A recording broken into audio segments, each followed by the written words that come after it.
This is RTV6 News at 6, working for you. We're grateful that you covered it and that you're continuing to follow this issue. Now at 6, we continue working to expose Indiana's infant mortality problem, the new steps the state is taking in an effort to save the lives of infants. Winter will return. We'll focus on Friday, snow, rain, and even some freezing rain. Thieves are targeting local churches. We'll show you what they're stealing and how it's costing congregations. How a conversation on a dating app ended in the arrest of the now former president of Franklin College. But first at 6 o'clock, breaking news tonight. House Democrats formally hand off the impeachment case against President Trump to the Senate after a procession across the Capitol. Earlier, the House voted to send 2 articles of impeachment against President Donald Trump to the Senate. The Republican-controlled Senate is where the president's team is mounting a defense and hoping for a swift acquittal. Well, tonight, RTV6 is continuing to expose Indiana's infant mortality issue. Our Stephanie Wade has been working to uncover solutions to this serious issue facing Hoosier families for months. And last night, the governor announced at his State of the State address he supports legislation ensuring women have healthy pregnancies and healthy babies. Governor Holcomb in this room last night announced his support for creating a pregnancy accommodation law. Back in December, we first reported on the state's lack of protection for pregnant workers, contributing to the state's high infant and maternal mortality rates. I think the story that you did really helped push this issue forward. Hearing a woman's painful account of losing a baby after being denied lifting restrictions by her boss. I still had to go back in that place after the fact that I lost my child. And look at this guy in his face. Struck a chord with lawmakers. We're pursuing legislation that 27 other states have already adopted that will require our employers to provide reasonable accommodation for their pregnant employees. The governor now supporting employees having access to more frequent breaks and temporary job restructuring while pregnant. Tawana McClellan's experience, just one of many that women have faced in the workplace. Back when I was pregnant with my first son, I unfortunately ended up being a single mom. I was fired from my job when I told my work employer that I was pregnant, and it put me in a place of distress. Groups like the Indy Chamber are jumping on board in support. Our biggest point is about clarity, lessening litigation, and then making sure that we do everything we can to encourage workforce participation. We are trying to keep them employed and safe. And sometimes just those minor adjustments in the workplace can really make the difference between a healthy pregnancy and a tragedy. Working for you, Stephanie Wade, RTV6.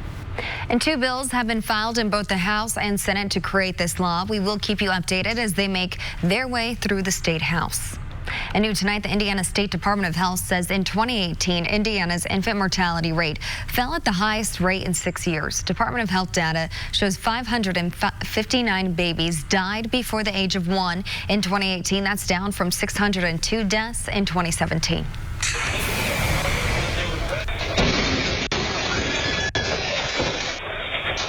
Shocking video showing the moment an SUV slams into a West Side video game store. And right now, police are searching for the driver of this SUV. And video tweeted by the Wayne Township Fire Department shows a woman walking away from the scene. But it's not exactly clear if she was the driver or not. Wayne Township firefighters rushed to Midwest Games on West Washington Street and found an SUV partially in the building. But there was no sign of the driver. Witnesses told investigators they saw a woman leaving the scene after the crash. You see her there. And firefighters tweeted out this video. They show that woman taking something out of the SUV and walking away. If you know who this is, call IMPD. After 14 hours where visibility was a half mile or less, you can now see your neighbor's house. We're seeing the fog lift, that wind out of the west helping to mix things up, as well as the return of some warmer temperatures temporarily. These are the visibilities. No issues you can see in many spots, anywhere from 5 to 9 mile visibility. To the south, where the fog lifted earlier, no issues, and I don't think we'll have any of that return tonight. 50 degrees, that's the current temperature in Columbus and Greensburg. Bedford at 52. Spencer and Bloomington above 50 as well. That warm air is rising to the north. Our temperatures tomorrow morning, don't be caught off guard. A much different day. We'll start in the 20s. It will feel colder because of the strong west wind. We're dry tomorrow. Then Friday and Saturday, we need to talk about what happens in this time period. It will be a lot. I'll explain it coming up. New at 6 tonight, criminals targeting houses of worship. RTV6 is now looking into a string of metal thefts at churches on the southwest side of town. Our Troy Washington shows us what the thieves are after and how this crime of opportunity is getting out of hand, costing congregations some big bucks. The sound of a functioning AC seems to be a magnet for thieves. The first time that we got hit in July and had 7 units stolen, the price tag to replace all of those was $30,000. Here at West Morris Free Methodist Church, it seems thieves go right past the cameras and signs warning about surveillance when stealing from the church. Pastor Kristen Marble has insurance, but getting hit more than once is starting to bust the church budget. This is what bad guys are trying to get their hands on, copper. And in many cases, they're willing to dismantle an entire unit just to get to it. And it's costing a lot of entities a lot of money. Thieves came back during the holidays in search of more copper. They made off with 3 AC units and 2 catalytic converters. It definitely is a financial drain. At this point, thieves have cost this church $51,000 since July. But they are not the only church having trouble keeping crooks away. 3 other churches on the southwest side can relate. And the bus was very loud, because just as we were about to pull out of the parking lot, it just died. In October, Chapel Hill United Methodist Church had to park their church van used to pick up elderly members because the catalytic converter was taken. We had to go out in cars, individual cars, and pick up these folks because they want to be here. That's the highlight of their week. For 6 to 8 weeks, Pastor David Buckner says his church made the best of the situation, pulling together to get those in need of a ride to service, choosing to walk in love and forgiveness despite the inconvenience. The person would have needed cash or some help. Come knock on the door. We'd be glad to help out. Catalytic converters can cost anywhere from $500 to a few $1,000s to replace. This church only had to pay an insurance deductible, but ministers like Marble say they aren't waiting around for the next crime to happen. We're working with our city council member and our state representative to talk about and look at what the laws are. Working for you on the southwest side, Troy Washington, RTV6. A church member donated a new van to Chapel Hill United Methodist Church to help get them back rolling. Tonight at 11, hear why some experts say churches are so susceptible to theft. Also, we'll break down how police go about catching the crooks and the risk versus reward for the crime. The former president of Franklin College now officially faces charges. Police in Wisconsin arrested him for allegedly trying to meet a teen following a sexually explicit chat online. According to court documents from Door County, Wisconsin, 56-year-old Thomas Miner used a dating app to talk to a person he thought was a 15-year-old boy. The boy was actually an undercover police officer. Police say Miner sent sexually explicit messages on January 6th. Officers arrested him after he allegedly made plans to meet up with the boy. Court documents reveal that Miner told police the conversation was a, quote, fantasy chat, and that he really wanted to mentor the boy and be a friend. Miner is charged with child enticement, use of a computer to facilitate a child sex crime, and exposing a child to harmful material. Franklin College fired Miner on Monday. People renting homes and apartments in the Indianapolis area will soon have another way to deal with bad landlords who refuse to fix terrible living conditions. Mayor Joe Hogsett, Fair Housing Center of Central Indiana, and Indiana Legal Services announced today a tenant protection and legal assistance initiative. $250,000 will be used to increase resources for tenants dealing with an array of housing issues, including poor living conditions, eviction, and landlords who retaliate against their tenants. Recent estimates put Indianapolis in the top 5 for evictions, the eviction rate for American cities. That is not a distinction that I want for the city that we call home, Indianapolis. For someone who is already on the edge of poverty, an eviction can be the final shove. The Tenant Protection and Legal Assistance Initiative will also require landlords to provide residents a notice of tenant rights and responsibilities to make sure renters are better informed of the laws that affect them. All the kids here on the South Side and throughout Indianapolis deserve to have high quality educational institutions. The State Board of Education made a move today that will affect thousands of students and hundreds of families at 3 schools in Indianapolis. The state took control of the 3 charter schools years ago and chose Charter Schools USA to operate them. But after today's vote, Indianapolis Public Schools will once again take control of those schools and integrate them into their Innovation Network school model. Under the district's proposal, Manual High School will partner with another education company, Crystal House. Emma Donnan Middle School will be operated by a new company, and Howe High School will close at the end of the school year. RTV6's Megan Sanctorum spoke to many parents today and met one man who says these changes could be disruptive for his son and for so many other children too. Dozens of parents, students, and community members took the stand today, all of them passionate about education, but divided on how these 3 schools should be operated. Parents like Aaron Schounts are ready for them to be back under IPS control. We want a locally elected school board that is accountable to voters and accountable to taxpayers. But others aren't so sure. IPS that failed our kids once before, and they haven't proven much different. Jeff Breeding has a son at Manual High School, and he coaches a baseball team there. He says he's seen a change in his son since going to school there, and he's seen students succeed under Charter Schools USA leadership. It's a home. They enjoy being there. Kids that I know that didn't like school, and now they do. And he's not sure what this change will mean for them. My son's a senior this year.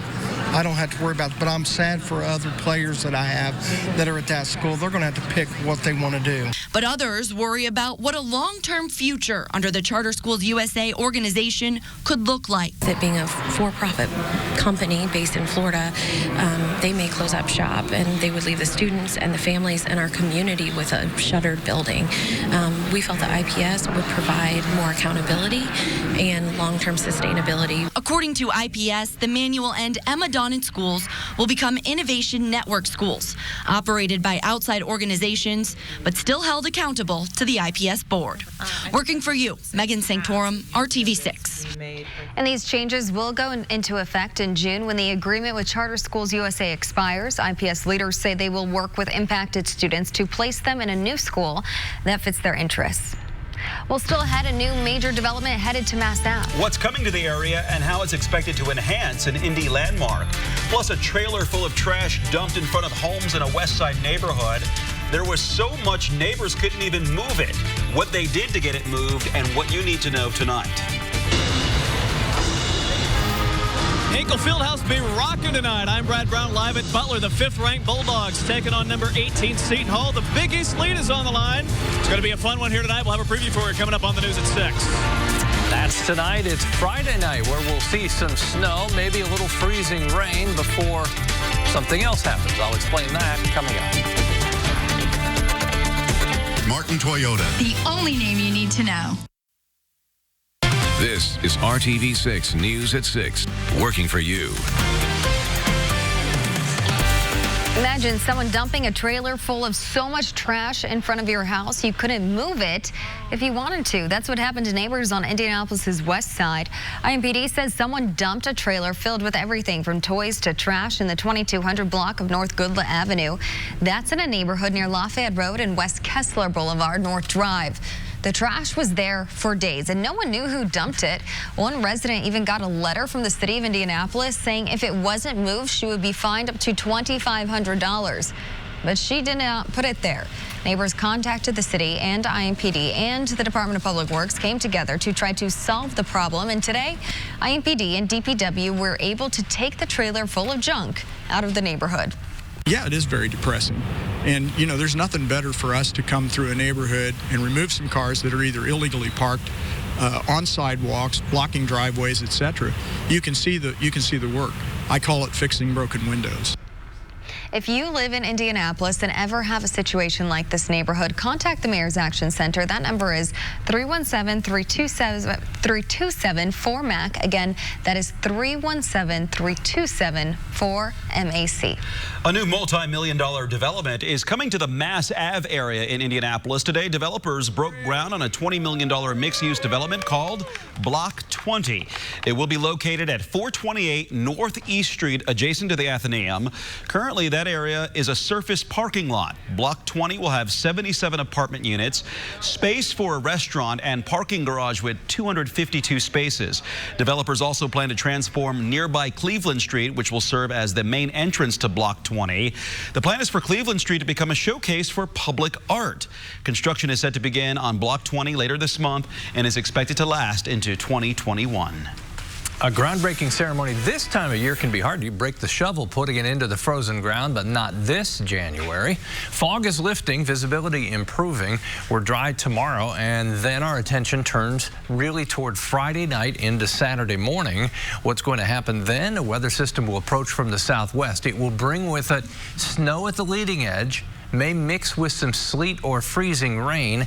This happens to be 11 o'clock Friday night. As we go through the overnight, changing to rain over the southern half of central Indiana with a wintry mix still first thing in the morning on the Saturday. We may see some light snow accumulations before changing over to rain and temperatures getting well above freezing. What will also happen once that storm system pulls away, it's going to open the door to much colder air. You'll definitely change the way you dress. Temperatures will be in the teens for lows. We'll have wind chill temperatures in the teens tomorrow morning, but we'll have actual temperatures in the teens Sunday, Monday, and Tuesday of next week. After I say all that, look at this. 52 in Bloomington, Sullivan, and Bedford. They're on the mild side of things. It's about 10 degrees colder to the north. Temperatures eventually will drop into the 20s overnight. Tomorrow, the wind will be stronger. It will be a cold wind as well. We'll have some sunshine to go with temperatures that only make it into the lower 30s in most places, closer to average for this time of year. As I mentioned, Friday night into Saturday morning, there's your snowfall potential. I think most of this evidence will melt off quickly as the warmer air and rain comes back into the picture. The wind will be strong, first out of the south, propping those temperatures up in the morning, but watch when the wind changes direction, it gets stronger for a few hours. That will be with the actual cold front. As far as additional rainfall, 3/4 of an inch to maybe an inch of rain Saturday. Sunday, Monday, Tuesday, Wednesday, a nice dry stretch, well-deserved dry stretch, but a much colder period on the way. Dave? Good time to be indoors. Got plenty of that tonight. State loves its hoops. And we got, I mean, you name it, they're playing Pacers at Minneapolis. County tournament continues. IU's at Rutgers. Don't forget about Butler. The 5th-ranked Dogs host 18th-ranked Seton Hall tonight. The game is just about to start at Hinkle Fieldhouse. Brad Brown is standing by live. Hey, Brad. Hey, Dave, filling up fast here in Hinkle. In fact, a 6:30 tip, so we're just about 15 minutes until they get this one started tonight. Butler up to number 5 in the country this week, jumping up a spot after 6 a week ago, so a new program best tonight. Taking on Seton Hall, the Pirates come in here ranked 18th, and this is the first very big game on what's going to be a very big Big East schedule this season. As we take a look at the conference standings, these teams are 1 and 2 at the very top. In fact, BU and Seton Hall playing for the lead tonight, as they're the only ones without a Big East loss so far.